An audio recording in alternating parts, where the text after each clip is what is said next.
Hi hello friends, ಎಲ್ರಿಗೂ ನಮಸ್ತೆ. Welcome to my channel.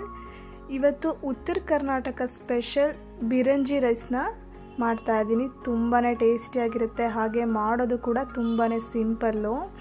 So ಬನ್ನಿ ಹೇಗೆ ಮಾಡ್ಕೊಳ್ಳೋದು ಅಂತ ನೋಡೋಣ.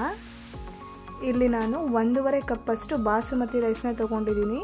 ಆದಷ್ಟು ನೀವು ಬಾಸುಮತಿ ರೈಸಲ್ಲೇ ಮಾಡ್ಕೊಳಕ್ಕೆ ನೋಡಿ, ತುಂಬಾ ಚೆನ್ನಾಗಿರುತ್ತೆ ರುಚಿ. ನೀವು ನಾರ್ಮಲ್ ಅಕ್ಕಿನೂ ಕೂಡ ಮಾಡ್ಕೋಬೋದು. ಇವಾಗ ಇದನ್ನು ಒಂದು 20 ನಿಮಿಷ ನಾವು ನೆನೆ ಹಾಕಬೇಕು. ಒಂದು ಸಲ ವಾಶ್ ಮಾಡಿ ಒಂದು 20 ನಿಮಿಷ ನೆನೆ ಹಾಕಿ. ಇದಾದಮೇಲೆ ನಾವು ಒಂದು ಮಸಾಲ ಪೌಡರ್ನ ರೆಡಿ ಮಾಡ್ಕೊಬೇಕಾಗುತ್ತೆ. ಇಲ್ಲಿ ಒಂದು ಪ್ಯಾನ್ನ ಇಟ್ಟು ಹಾಗೆ ಡ್ರೈ ರೋಸ್ಟ್ ಮಾಡ್ಕೊಬೇಕು. ನಾವು ಎಣ್ಣೆ ಏನೂ ಹಾಕ್ಲಿಕ್ಕೆ ಹೋಗಬೇಡಿ. ಇಲ್ಲಿ ಮೆಣಸು, ಚಕ್ಕೆ, ಲವಂಗ, ಹಾಗೆಯೇ ಒಂದು ಸ್ಟಾರು, ಒಂದು ಏಲಕ್ಕಿ, ಹಾಗೆಯೇ ಇಲ್ಲಿ ಮರಾಠಿ ಮೊಗ್ಗು ತೊಗೊಂಡಿದ್ದೀನಿ 2, 1 ಟೇಬಲ್ ಸ್ಪೂನಷ್ಟು ಧನಿಯಾ ಕಾಳನ್ನ ತೊಗೊಂಡಿದ್ದೀನಿ, ಹಾಗೆ ಅರ್ಧ ಟೇಬಲ್ ಸ್ಪೂನಷ್ಟು ಜೀರಿಗೆ. ಇಷ್ಟನ್ನು ನಾವು ಸ್ವಲ್ಪ ಡ್ರೈ ರೋಸ್ಟ್ ಮಾಡ್ಕೋಬೇಕು. ತುಂಬ ಜಾಸ್ತಿ ಹೊತ್ತು ಹುರ್ಕೊಳ್ಳೋಕೆ ಹೋಗಬೇಡಿ, 1 ನಿಮಿಷ ಸಾಕು. ಇವಾಗ ಇದನ್ನು ತಣ್ಣಗಾಗಲಿಕ್ಕೆ ಬಿಡಬೇಕು.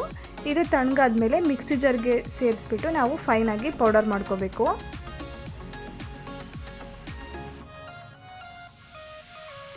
ಇವಾಗ ಈ ಪೌಡರ್ ರೆಡಿ ಆಗಿದೆ. ಕುಕ್ಕರ್ಗೆ 1-2 ಟೇಬಲ್ ಸ್ಪೂನಷ್ಟು ತುಪ್ಪನ ಹಾಕ್ಕೊಳ್ಳಿ. ನೀವು ಬೆಣ್ಣೆನೂ ಕೂಡ ಹಾಕ್ಕೋಬೋದು.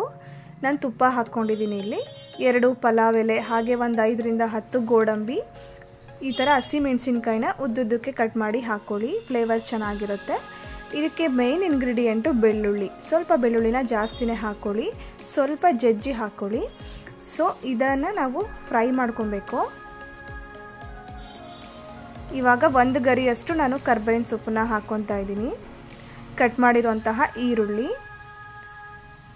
ಇದು ಸ್ವಲ್ಪ ಟ್ರಾನ್ಸ್ಪರೆಂಟ್ ಆಗೋ ತನಕ ಫ್ರೈ ಮಾಡ್ಕೊಳ್ಳಿ. ಇವಾಗ ನಾವು ರೆಡಿ ಮಾಡಿ ಇಟ್ಕೊಂಡಿರುವಂತಹ ಮಸಾಲ ಪೌಡರ್ನು ಕೂಡ ಹಾಕ್ಕೊಳ್ಳಿ. ಇದನ್ನು ಕೂಡ ಈ ಥರ ಚೆನ್ನಾಗಿ ಫ್ರೈ ಮಾಡ್ಕೊಳ್ಳಿ. ಇದಾದಮೇಲೆ ನಾನು 20 ನಿಮಿಷ ನೆನೆಸಿಟ್ಕೊಂಡಿದ್ನಲ್ಲ ಅಕ್ಕಿನ ಸೇರಿಸ್ಕೊತಾ ಇದ್ದೀನಿ. 3 ಟೇಬಲ್ ಸ್ಪೂನಷ್ಟು ಫ್ರೆಶ್ ತೆಂಗಿನಕಾಯಿನ ಹಾಕ್ಕೊಳ್ಳಿ, ಮತ್ತು ಕಟ್ ಮಾಡಿರೋಂತಹ ಕೊತ್ತಂಬರಿ ಸೊಪ್ಪು, ರುಚಿಗೆ ತಕ್ಕಷ್ಟು ಉಪ್ಪು. ಇವಾಗ ಇದೆಲ್ಲವನ್ನು ಕೂಡ ಚೆನ್ನಾಗಿ ಮಿಕ್ಸ್ ಮಾಡ್ಕೊಳ್ಳಿ.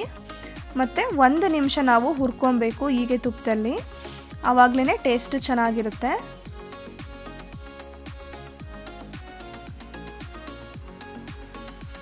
ಇವಾಗ ಈ ಥರ ಹುರ್ಕೊಂಡ್ಮೇಲೆ ನಾನಿಲ್ಲಿ 1.5 ಲೋಟದಷ್ಟು ಅಕ್ಕಿನ ತೊಗೊಂಡಿದ್ನಲ್ಲ, 2 ಲೋಟದಷ್ಟು ನೀರನ್ನು ಸೇರಿಸ್ಕೊತಾ ಇದ್ದೀನಿ.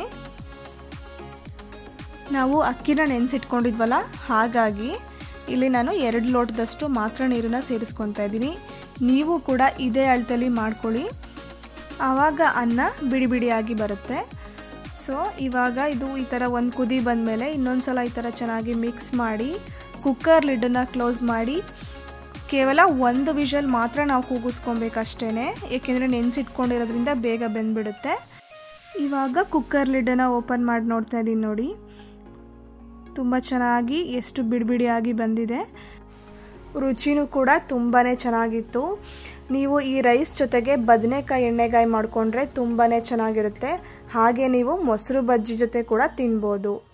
ಸೊ ಈ ರೆಸಿಪಿ ನಿಮಗೆ ಇಷ್ಟ ಆಗಿದ್ರೆ ಪ್ಲೀಸ್ ಈ ವಿಡಿಯೋನ ಫ್ರೆಂಡ್ಸ್ ಹಾಗೆ ಫ್ಯಾಮಿಲಿ ಜೊತೆ ಶೇರ್ ಮಾಡಿ, ನನ್ನ ಚಾನಲ್ನ ಸಬ್ಸ್ಕ್ರೈಬ್ ಮಾಡಿ. Thank you.